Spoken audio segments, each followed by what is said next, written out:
નમસ્કાર વિદ્યાર્થી મિત્રો, વંદે ક્લાસીસ યુટ્યુબ ચેનલમાં આપનું હાર્દિક સ્વાગત છે. આપણે આજના આ લાઈવ સેશનની અંદર છે ધોરણ 11 ના અર્થશાસ્ત્ર વિષયના જે આઈએમપી એમસીક્યુઝ છે જે તમારે છે વાટ્સએપ વિશે મને ખૂબ ઉપયોગી રહેશે આપણે જોવાના છે. આપણે ચેનલ ફર્સ્ટ લાઈવ સ્ટ્રીમ કરી રહ્યા છે, તો ફટાફટ છે આ લાઈવ સ્ટ્રીમની લિંક શેર કરી દો મિત્રો સુધી કે તે પણ આમાં જોડાઈ શકે. અને ખાસ તમે હજુ સુધી લાઈક ના કર્યો લાઈક કરી દેજો. આપણા આના પર છે એ 100 ટાર્ગેટ રાખેલો છે, તો ફટાફટ છે એના પૂરો કરી દેજો. પછી આપણે લાઈવ સ્ટ્રીમની શરૂઆત કરીએ છીએ, તો ફટાફટ છે લિંકને શેર કરી આપો જેથી છે બાકીના વિદ્યાર્થીઓ પણ લાઈવ સ્ટ્રીમની અંદર છે જોડાઈ શકે. ખાસ અહીં જેટલા પ્રશ્નો બતાવવામાં આવે છે એ તમારે છે અવશ્ય એના આન્સર ચેટ બોક્સમાં લખવાના રહેશે જેથી તમારે છે ઓન ધ સ્પોટ રિવિઝન પર થઈ શકે. ફક્ત વિડીયો જોવાના નથી પણ વિડીયોમાં જે આન્સર છે તમારે દેવાના છે, માટે ખાસ બધા આન્સર ચેટ બોક્સમાં આન્સર છે બધા આવવા જોઈએ. એ તમારે અત્યારે છે એ 8 વિદ્યાર્થીઓ લાઈવ જોડાઈ ગયા છે. હજુ થોડાક વિદ્યાર્થીઓ લાઈવમાં જોડાયા છે. લાઈવની શરૂઆત કરી દઈએ, તો ખાસ બધા વિદ્યાર્થીઓ લાઈવમાં જોડાઈ જાઓ. આપણે શરૂઆત કરીએ છીએ, સૌથી પહેલા વાત કરીએ છીએ વિભાગ એ ની અંદર તમારે કુલ છે 16 ગુણના વિકલ્પ પૂછાય છે, એટલે કે એમસીક્યુ પૂછાય છે. અહીં આપણે છે ટોટલ 100 એમસીક્યુ ની ચર્ચા કરવાના છે, તેમાં તમારે પૂછાવાની શક્યતા વધુ રહેલી છે. તો સ્ટાર્ટ કરીએ. આપણે પહેલું તમને આપેલું છે, શાળામાં શિક્ષણ મેળવવાની પ્રવૃત્તિ એ કઈ પ્રવૃત્તિ છે? તમે જેમ જાણો છો એ બિન આર્થિક છે, આર્થિક છે, ધાર્મિક છે કે આકસ્મિક છે? તો અહીં જવાબમાં આવશે આર્થિક પ્રવૃત્તિ છે. આર્થિક પ્રવૃત્તિ કઈ રીતે છે? તો તમે છે શિક્ષણ મેળવીને તમે કોઈ પણ ડિગ્રી મેળવશો, ડિગ્રી મેળવીને તમે પૈસા કમાવા ઈચ્છો છો, માટે આ તમારે છે આર્થિક પ્રવૃત્તિ છે. માટે ખાસ ધ્યાન રાખજો, શાળામાં શિક્ષણ મેળવવાની પ્રવૃત્તિ તમારે છે આર્થિક પ્રવૃત્તિ થશે. બીજું વાત કરીએ, વૃતાંશ આકૃતિ એટલે શું? તો જવાબમાં આવશે ડી, વર્તુળનો અંશ એટલે વૃતાંશ આકૃતિ. આગળ વધીએ. ત્રીજું આપેલું છે, ઇકોનોમિક શબ્દ કયા ગ્રીક શબ્દ પરથી ઉતરી આવ્યો છે? તો જવાબમાં આવશે એ, ઓઇકોનોમસ. શું આવશે? એ જવાબમાં આવશે. તે પછી વાત કરીએ ચોથો વિકલ્પ, અર્થશાસ્ત્રની વાસ્તવવાદી વિજ્ઞાન તરીકે રજૂ કરનાર અર્થશાસ્ત્રી કોણ હતો અથવા તો ખાલી જગ્યા હતા? તો જવાબમાં આવશે અહીંયા એડમ સ્મિથ. કોણ હતા? એડમ સ્મિથ હતા. આગળ વધીએ. પાંચમું આપેલું છે, અર્થશાસ્ત્રના અભ્યાસ અને વિશ્લેષણના ક્ષેત્રની રીતે કેટલા ભાગ પડે છે? તો અહીં જવાબમાં તમારે આવશે સી, એટલે કે 2. તેના 2 ભાગ પડે છે. કયા ભાગ પડે છે? એમાં આવશે અર્થશાસ્ત્રમાં 2 ભાગ પડે છે. એ તમારે પહેલું છે, તમે જે ખાસ તમને આ પણ પ્રશ્ન પૂછાઈ શકે છે. ખાસ બધા આન્સર ચેટ બોક્સમાં લખજો જેથી અમને પણ છે ખ્યાલ આવી શકે તમે છે કેવી રીતે તૈયારી તમારે કરેલી છે. આગળ વધીએ. છઠ્ઠું આપેલું છે, પ્રિન્સિપલ્સ ઓફ ઇકોનોમિક્સ પુસ્તક કોણે લખ્યું છે? તો જવાબમાં આવશે અહીંયા આલ્ફ્રેડ માર્શલ, એટલે કે બી. સેમ્યુએલ્સન અર્થશાસ્ત્રના અભ્યાસમાં કોને મહત્વનું સ્થાન આપે છે? તો જવાબમાં આવશે પસંદગી અને વહેંચણીને. કોને? સમાજની પસંદગીને અને વહેંચણીને છે મહત્વનું સ્થાન સેમ્યુએલ્સન આપે છે. આઠમું, અર્થશાસ્ત્રમાં મૂલ્ય એટલે કયું મૂલ્ય? તો જવાબમાં તમારે આવશે અર્થશાસ્ત્રમાં મૂલ્ય એટલે વિનિમય મૂલ્ય. કયું મૂલ્ય આવશે? વિનિમય મૂલ્ય. આગળ વધીએ. નવમું આપેલું છે, વસ્તુની માલિકી અને વપરાશને આધારે કયું વર્ગીકરણ કરી શકાય છે? તો અહીં જવાબમાં તમારે આવશે, આનો જવાબ તમારે આવશે ડી, એટલે કે ખાનગી વસ્તુ અને જાહેર વસ્તુ છે એ વર્ગીકરણ કરી શકાય છે. આગળ વધીએ. પ્રોફેસર માર્શલના મતે ઉત્પાદનના મૂળ સાધનો કેટલા છે? તો જવાબમાં આવશે 2. પ્રોફેસર માર્શલના મતે ઉત્પાદનના ફક્ત 2 સાધન છે, કુદરત અને માનવી. પણ આપણે જેમ ભણીએ છીએ એમ કુલ 4 સાધન છે, જમીન, મૂડી, શ્રમ અને નિયોજન. આગળ વધીએ. 11મું આપેલું છે, અન્ય વ્યક્તિની દેખરેખ હેઠળ વળતરની અપેક્ષા થતા કાર્યને શું કહેવામાં આવે છે? તો જવાબમાં આવશે અહીંયા શ્રમ. શું આવશે? જવાબમાં શ્રમ, એટલે કે સી આવશે. આગળ વધીએ. 12મું આપેલું છે, ઉત્પાદનનું સૌથી વધુ ગતિશીલ સાધન કયું છે? તો અહીં જવાબમાં આવશે તમારે મૂડી. મૂડી છે સૌથી વધુ ગતિશીલ સાધન છે. ખાસ બધા આન્સર ચેટ બોક્સમાં લખજો જેથી અમને પણ છે ખ્યાલ આવે તમારે કેવી રીતે તૈયારી કરેલી છે. ખાસ બધા આન્સર ચેટ બોક્સમાં આવવા જોઈએ. આગળ વધીએ. ત્યાં આપેલું છે એમને આવશે જવાબમાં સી. આગળ છે, નીચેનામાંથી કોઈ વ્યાપાર ચક્રનો પ્રકાર નથી? તો જવાબમાં આવશે અંશતઃ આર્થિક પરિવર્તન. કયો પ્રકાર નથી? ખાસ તમને પૂછેલું છે કયો પ્રકાર નથી, તો જવાબમાં આવશે સી, અંશતઃ આર્થિક પરિવર્તનો. અંદર વાત કરીએ, માનવ જીવન માટે વસ્તુ કેટલી ઉપયોગી છે તે બાબત વસ્તુનું કયું મૂલ્ય દર્શાવે છે? તો જવાબમાં આવશે અહીંયા બી, એટલે કે ઉપયોગિતા મૂલ્ય. કયું મૂલ્ય? બી, એટલે કે ઉપયોગિતા મૂલ્ય. આગળ વધીએ. 16મું આપેલું છે, અવેજી વસ્તુની કિંમત ઘટતા મૂળ વસ્તુની માંગમાં શું ફેરફાર થાય છે? તો જવાબમાં તમારે અહીંયા આવશે બી, અવેજી વસ્તુની જો કિંમત ઘટશે તો મૂળ વસ્તુની માંગમાં છે ઘટાડો થશે. જે અવજી વસ્તુ છે તેની માંગ વધશે પણ મૂળ વસ્તુની માંગ ઘટાડો થશે. આગળ વધીએ. માંગનું વિસ્તર સંકોચન શેના પર આધારિત હોય છે? તો અહીં છે તમારે જવાબ આવશે માંગનું વિસ્તર સંકોચન કેના આધારે હોય છે? કિંમતના ફેરફારો ઉપર. જો કિંમતમાં ફેરફાર થશે તો છે તમારે માંગમાં વિસ્તરણ અને સંકોચન જોવા મળશે. 18મું, વસ્તુની માંગ પર સૌથી વધુ અસર કરનારું પરિબળ કયું છે? તો અહીં જવાબમાં તમારે આવશે વસ્તુની કિંમત. વસ્તુની કિંમત છે માંગ પર સૌથી વધારે અસર કરે છે. આગળ વધીએ. સંપૂર્ણ મૂલ્ય અનપેક્ષ માંગનો આંક કેવો હોય છે? તો અહીં તમારા જવાબમાં આવશે સી એટલે કે 0. સંપૂર્ણ મૂલ્ય અનપેક્ષ માંગનો છે આંક 0 હોય છે. ત્યાર પછી માંગની મૂલ્ય સાપેક્ષતાને માપવાની કેટલી રીતો છે? તો કુલ 5 રીતો છે તમારે ટેક્સ્ટબુકમાં આપેલી છે. કુલ માંગની મૂલ્ય સાપેક્ષતા માપવાની છે 4. જવાબમાં આવશે 3. કુલ 5 રીત નથી પણ જવાબમાં આવશે કુલ તમારે છે કેટલી 3 રીતો છે. આગળ વધીએ. 21 તમારો પ્રશ્ન આપેલો છે. માંગની મૂલ્ય સાપેક્ષતાને માપવા માટે નીચેનામાંથી કઈ રીત નથી? તો અહીં જવાબમાં તમારે આવશે ડી. આવકની રીત નથી. મુખ્ય 3 રીતો છે. ખર્ચની રીત, ભૌમિતિક રીત અને ગુણોત્તરની રીત.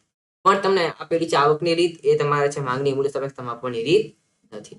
આગળ વધીએ. પૂરક વસ્તુઓ કેવી હોય છે? તો જવાબમાં આવશે પૂરક વસ્તુઓ જોડાયેલી હોય છે. ત્યાર પછી માંગ રેખાનો ઢાળ કેવો હોય છે? તો ઋણ ઢાળ હોય છે. આ બધા પ્રશ્ન ઈઝી છે એટલે આપણે ફટાફટ જોઈ લઈએ છીએ. પણ ખાસ તમે બધા આન્સર ચેટ બોક્સમાં જણાવવાના છે જેથી તમારે રિવિઝન પર ઓન ધ સ્પોટ થઈ શકે. આગળ વધીએ. હલકા પ્રકારની વસ્તુ બીજા કયા નામથી ઓળખવામાં આવે છે? તો જવાબમાં આવશે ગિફન વસ્તુ. આનો ખ્યાલ છે ગિફન. સારો પણ ગિફ્ટ આપેલો હતો ગિફને, તેથી તેને છે ગિફન વસ્તુ કહેવામાં આવે છે. ત્યાર પછી માંગનો નિયમ કોણે આપ્યો છે? તો આલ્ફ્રેડ માર્શલે એટલે કે બી. માંગનું વિસ્તરણ માંગ રેખા પર કઈ તરફ જોવા મળે છે? તો અહીં જવાબમાં આવશે બી એટલે કે નીચે તરફ. ક્યાં જોવા મળે છે? નીચે તરફ માંગનું વિસ્તરણ જોવા મળે છે. આગળ વધીએ. વસ્તુની કિંમત અને પુરવઠા વચ્ચે કેવો સંબંધ છે? તો જવાબમાં આવશે સીધો સંબંધ છે વસ્તુની કિંમત અને પુરવઠા વચ્ચે. તમને એમ કીધું હોય કે માંગ અને કિંમત વચ્ચે કેવો સંબંધ છે? તો જવાબમાં આવશે ઋણ સંબંધ છે એટલે કે વ્યસ્ત સંબંધ છે. પણ તમને કીધું છે કે પુરવઠા વચ્ચે, તો જવાબમાં આવશે એ એટલે કે સીધો સંબંધ છે. ત્યાર પછી 28 તો આપેલું છે. કિંમતના ઘટાડાને કારણે પુરવઠામાં થતા ફેરફારને શું કહેવામાં આવે છે? જો કિંમતમાં ઘટાડો થાય તો પુરવઠામાં તમારે આવશે અહીંયા સી એટલે પુરવઠામાં પણ તમારે છે સંકોચન એટલે કે ઘટાડો થશે. જવાબમાં તમારે આવશે સી. આગળ વધીએ. 29મો પ્રશ્ન. જથ્થો કુલ પુરવઠા કરતા કેવો હોય છે? તો જવાબમાં આવશે અહીંયા જથ્થો છે કુલ પુરવઠા કરતા તમારે છે વધુ હોઈ શકે. જવાબમાં તમારે આવશે અહીંયા એ. તે પછી આગળ વધીએ. શું ઘટે તો નફાનું પ્રમાણ ઘટવાથી પુરવઠો ઘટાડવામાં આવે છે?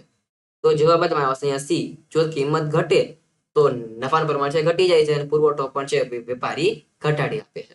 ત્યાર પછી એક જ તમારો પ્રશ્ન આપેલો છે. પુરવઠા રેખાનો ઢાળ કેવો હોય છે? પુરવઠા રેખાનો ઢાળ તમારે ધન ઢાળ હોય છે. ત્યાર પછી રાજકીય સ્થિરતા હોય, કાયદો અને વ્યવસ્થા જળવાય તો પુરવઠામાં શું અસર થશે? તો અહીં જવાબમાં આવશે બી એટલે કે વધે છે પુરવઠો વધારવામાં આવશે. ત્યાર પછી કઈ બાબત પુરવઠા માટે મહત્વની નથી? તો અહીં જવાબમાં તમારે આવશે ડી એટલે કે સર્વ સુલભ વસ્તુઓ. આ બાબત છે પુરવઠા માટે મહત્વની નથી. ત્યાર પછી કિંમત વધતા પુરવઠામાં શું ફેરફાર થાય છે? તો પુરવઠો છે વિસ્તરે છે તો પુરવઠામાં વિસ્તરણ થાય છે અથવા તો વધારો થાય છે. ગમે તેમ આવી શકે છે. કિંમત વધે તો પુરવઠો છે વધારવામાં આવે છે. આગળ વધીએ. એ તમને આપેલું છે 32 નંબરનો પ્રશ્ન. કિંમત પ્રેરિત ફેરફારને લીધે પુરવઠામાં પરિવર્તન આવે તેને શું કહેવામાં આવે છે? તો અહીં જવાબ તમારે આવશે સી એટલે કે વિસ્તરણ અને સંકોચન. ત્યાર પછી વૈકલ્પિક ખર્ચનો ખ્યાલ કયા અર્થશાસ્ત્રી રજૂ કરેલો હતો? તો અહીં જવાબ તમારે આવશે એ એટલે કે ઓસ્ટ્રિયન. કોણ હતા? નામ હતું ઓસ્ટ્રિયન. ત્યાર પછી કુલ સ્થિર ખર્ચ અને કુલ અસ્થિર ખર્ચના સરવાળાને શું કહેવામાં આવે છે? તો જવાબમાં તમારે કુલ ખર્ચ એ તમારે આવશે કુલ ખર્ચ એટલે કે ડી. ત્યાર પછી લાંબી ગાળે સ્થિર ખર્ચ અને અસ્થિર ખર્ચ એવું વર્ગીકરણ હતું નહીં. આ વિધાન કયા અર્થશાસ્ત્રીનું છે? તો જવાબ તમારે આવશે 38 નંબરની અંદર.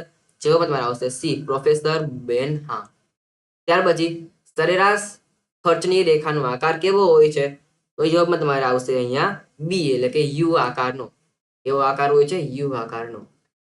ત્યાર પછી સ્થિર ખર્ચનો રેખાનો ઢાળ કેવો હોય છે? તો જવાબમાં આવશે એક સ્તરીય સમાંતર. એની જે છે એક સ્તરીય સમાંતર રેખા જતી હોય છે કે નહીં? તો કે સ્થિર ખર્ચની. આગળ વધીએ. ખાસ તારા આન્સર છે લખજો. માટે તમારે છે રિવિઝન પર થઈ શકે. ને વિડીયો હજી સુધી વિડીયો લાઈક ન કર્યો લાઈક કરી દેજો. ખાસ આ લિંક છે એ તમારા WhatsAppમાં શેર કરજો. બાકીના વિદ્યાર્થીઓને આ વિડીયો છે લાભ મળી શકે. તો આગળ ત્યાર પછી કયા બજારમાં સરેરાશ આવક અને સીમાંત આવક સરખા હોય છે? તો જવાબમાં આવશે અહીંયા એ, એટલે કે પૂર્ણ હરીફાઈવાળા બજારમાં સીમાંત આવક અને સરેરાશ આવક બંને સરખા હોય છે. ત્યાર પછી કયા ખર્ચને ઉત્પાદન પ્રમાણ સાથે સીધો સંબંધ છે? તો જવાબમાં આવશે અસ્થિર ખર્ચ. અહીં વ્યાખ્યા રીતની છે, ઉત્પાદન વધે તો ખર્ચ વધે, ઉત્પાદન ઘટે તો ખર્ચ ઘટે. જો ઉત્પાદન શૂન્ય થાય તો ખર્ચ પણ છે શૂન્ય થાય છે. માટે છે એ અસ્થિર ખર્ચને ઉત્પાદન પ્રમાણ સાથે સીધો સંબંધ છે. આગળ વધીએ, અહીં આપ્યું છે પ્રશ્ન 43. સીમાંત ખર્ચની રેખાનો આકાર કેવો હોય છે? તો જવાબમાં આવશે હોકી સ્ટિક જેવો. કેવો હોય છે? હોકી સ્ટિક જેવો. ત્યાર પછી 44. વધારાનું એક એકમ ઉત્પન્ન કરવાથી કુલ વર્ષના ખર્ચમાં થતા ફેરફારને શું કહેવામાં આવે છે? તો જવાબમાં આવશે તમારે બી, એટલે કે સીમાંત ખર્ચ કહેવામાં આવે છે. ત્યાર પછી 45 નંબરનો ઉત્પાદનનું કયું સાધન શારીરિક કષ્ટ ઉઠાવે છે? તો જવાબમાં તમારે આવશે અહીંયા નિયોજક. શારીરિક કષ્ટ કોણ ઉઠાવે છે? તમારે શ્રમિક આવશે. નિયોજક નહીં આવે. ખાસ જવાબમાં તમારે આવશે અહીંયા શ્રમિક. શ્રમિક જે એવું સાધન છે જે તમારે છે એ કષ્ટ અથવા શારીરિક કષ્ટ ઉઠાવે છે, અથવા તો માનસિક કષ્ટ પણ એ જ ઉઠાવે છે. ત્યાર પછી સ્થાન આધારિત બજારના કેટલા પ્રકારો હોય છે? તો એ તમારે છે જવાબમાં તમારે આવશે એ. સ્થાન આધારિત બજાર તમારે છે કેટલા પ્રકાર હોય છે? એક જ પ્રકાર હોય છે, સ્થાનિક બજાર. એટલે એ જવાબમાં આવશે એક. ત્યાર પછી કયા બજારમાં પેઢી એચ ઉદ્યોગ બને છે? તો જવાબમાં આવશે ઇજારો. એમાં એક જ વેચનાર હોય છે, માટે પેઢી એચ છે ઉદ્યોગ બને છે. ત્યાર પછી કિંમત ચુસ્તતા કયા બજારમાં જોવા મળે છે? તો અહીં જવાબ તમારે આવશે બી, એટલે કે અલ્પ હસ્તક ઇજારાવાળા બજારમાં કિંમત ચુસ્તતા અથવા તો એ છે તે તમારે જોવા મળે છે. ત્યાર પછી પરસ્પર અવલંબન કયા બજારમાં જોવા મળે છે? તો તેમાંથી જવાબ તમારે આવશે એ, એટલે કે અલ્પ હસ્તક ઇજારાવાળા બજારમાં છે પરસ્પર અવલંબન જોવા મળે છે. એક પેઢી છે બીજી પેઢી પર આધારિત હોય છે. ખાસ તમને વિડીયો પસંદ આવતો હોય લાઈક જરૂરથી કરજો, અને ખાસ આ બધા વિડીયો મિત્રો સુધી શેર કરજો, જેથી બાકીના વિદ્યાર્થીઓને પણ આનો લાભ મળી શકે. આગળ વધીએ. માટીના વાસણોનું બજાર કેવું ગણાય છે? તો જવાબમાં તમારે છે આવશે ડી, તે સમયે સ્થાનિક બજાર કહેવામાં આવે છે. ત્યાર પછી અમૂલ આઈસ્ક્રીમનું બજાર કેવા બજારનું ઉદાહરણ છે? તો તે જ અમારા જવાબમાં આવશે સી, એટલે કે રાષ્ટ્રીય બજાર. અમૂલ છે એ રાષ્ટ્રીય લેવલે કામ કરે છે, એક ડેરી છે તો કંપની છે, તો તે તમારે છે આખા રાષ્ટ્રમાં આખા દેશમાં આઈસ્ક્રીમનું છે વેચાણ કરે છે, માટે જવાબમાં તમારે આવશે રાષ્ટ્રીય બજાર. ત્યાર પછી રેલવેની ટિકિટના અલગ અલગ દર કયા બજારનું ઉદાહરણ આપે છે?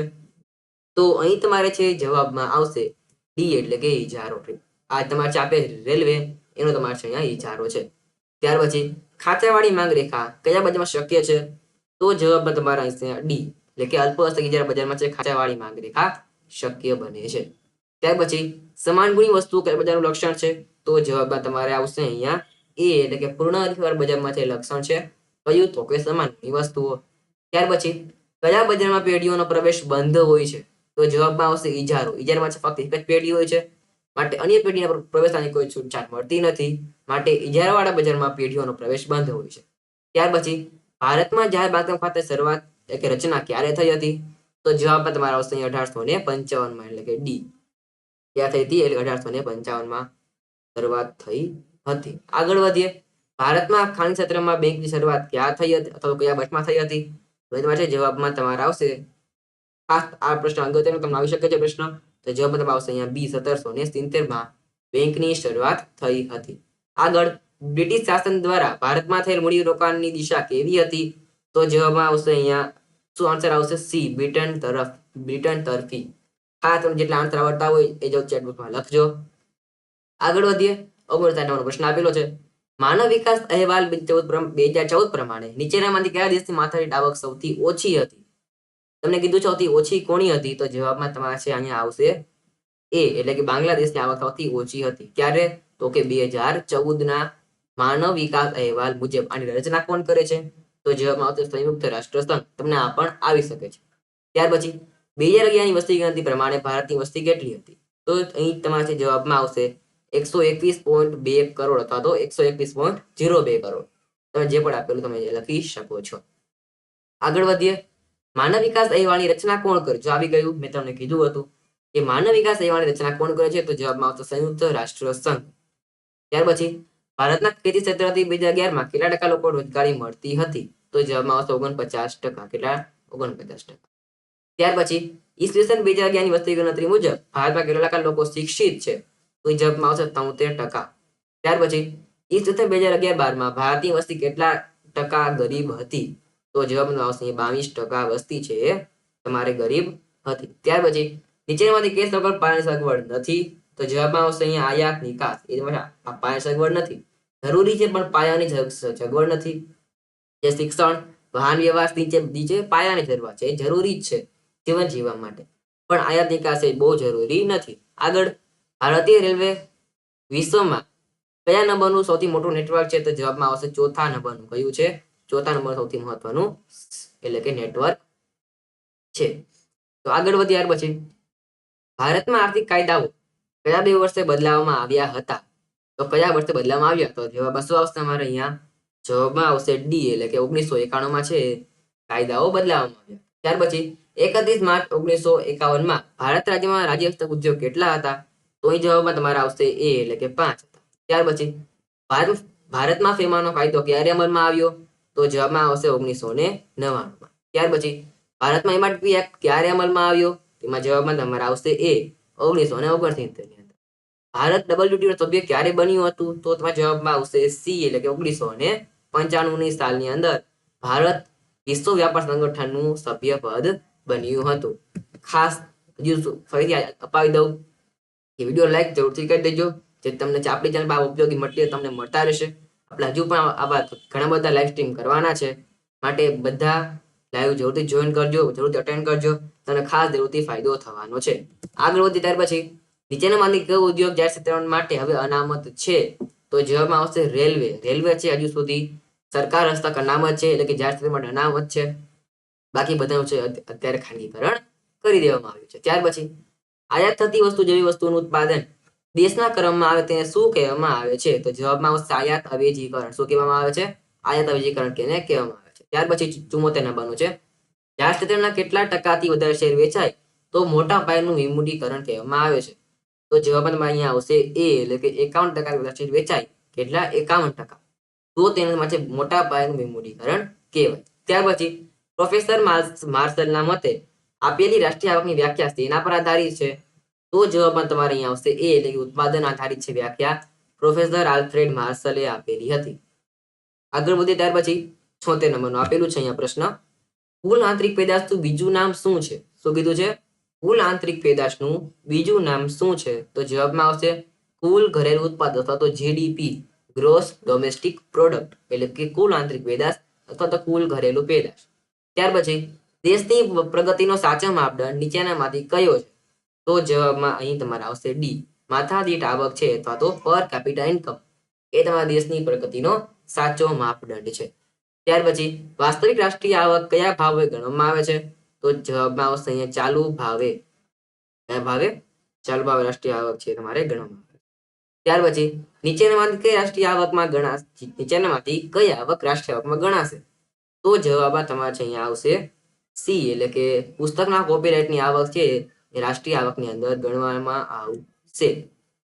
આગળ 80 નંબરનું આપેલું છે ઉત્પાદન પદ્ધતિ રાષ્ટ્રીય આવકની વ્યાખ્યા કોણે આપી છે? તો જવાબમાં આવશે માર્શલે. આપણે આગળ જોયું કે માર્શલે કઈ વ્યાખ્યા આપી છે? તો ઉત્પાદન અહીંયા જ આપેલું છે, તો જવાબમાં તમારે આવશે અહીંયા એ. ત્યાર પછી નાણાકીય ખર્ચના ઘટકોની સંખ્યા કેટલી છે? તો અહીં જવાબમાં તમારે આવશે એ એટલે કે 4 છે. કેટલી છે? 4 છે. ત્યાર પછી એનડીપી ની ગણતરીમાં જીડીપી માંથી શું વાત કરવામાં આવે છે? જવાબમાં આવશે એ એટલે કે ઘસારો. ત્યાર પછી અલિપ્ત અર્થતંત્રમાં નીચેનામાંથી કયું ક્ષેત્ર હોતું નથી? તો જવાબમાં આવશે વિદેશ વેપાર છે હોતો નથી. આ ઉપરાંત સરકારની ભૂમિકા પણ હોતી નથી. ત્યાર પછી રાષ્ટ્રીય આવકની ગણતરીમાં સરકારના કયા ખર્ચાઓ ગણાતા નથી? તો જવાબમાં આવશે બદલા ચૂકવણી. શું આવશે? બી. ત્યાર પછી ભારતમાં સત્તાની વહેંચણી કેટલા સ્તરની છે? તો જવાબમાં આવશે 3. કેટલા સ્તર છે? સરકારના કુલ 3 સ્તર છે ભારતની અંદર આપણે છે. આગળ વધીએ ત્યાર પછી જીએસટી ના દરો કોણ નક્કી કરે છે? તો અહીં જવાબ તમારે આવશે ખાસ સી જવાબમાં આવશે જીએસટી કાઉન્સિલ.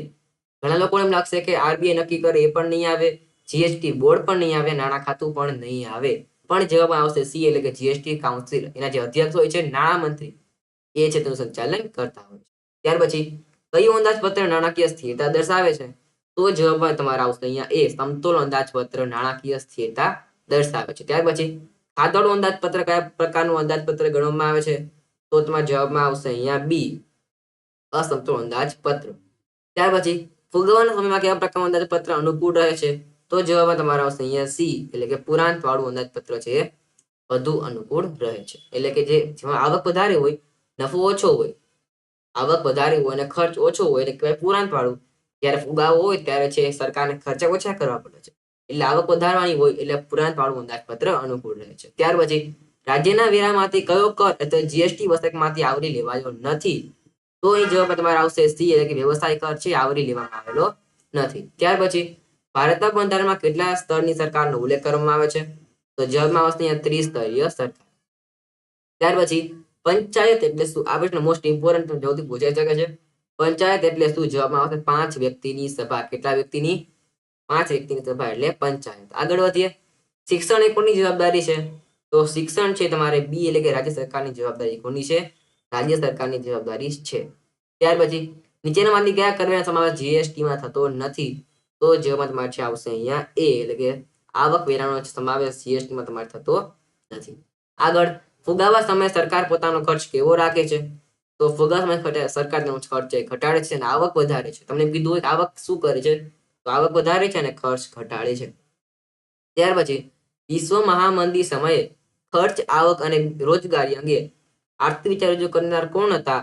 તો અહીં જવાબ આવશે સી, એટલે કે પ્રોફેસર કેન્સ હતા. કોણ હતા? Professor cans. ત્યાર પછી કૌટિલ્ય રાજ્યની આવકના મુખ્ય કેટલા સ્ત્રોત દર્શાવ્યા છે? તો જવાબમાં આવશે એ, એટલે કે 7 સ્ત્રોત દર્શાવેલા છે. ત્યાર પછી એકાત્મ માનવવાદના પુરસ્કર્તા કોણ છે?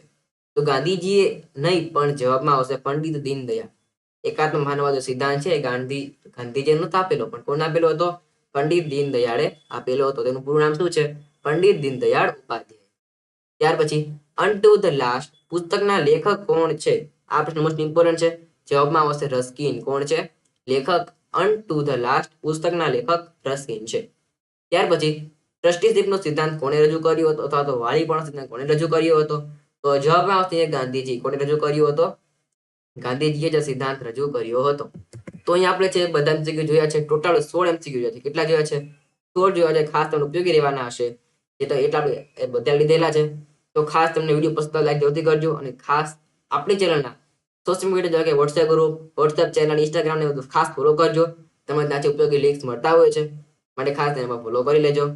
તો આજના વિડીયોમાં આજના લાઈવ સેશનની અંદર આપણે છે ટોટલ 16 MCQ જોયા છે, જે મને ખાસ ઉપયોગી રહેવાના છે. મને ખાસ એ બધા એકવાર તૈયાર કરી લેજો. તો આજના વિડીયોમાં આટલું જ. હવે મળશે નેક્સ્ટ વિડીયોમાં. Thank for watching. જય હિન્દ, વંદે માતરમ.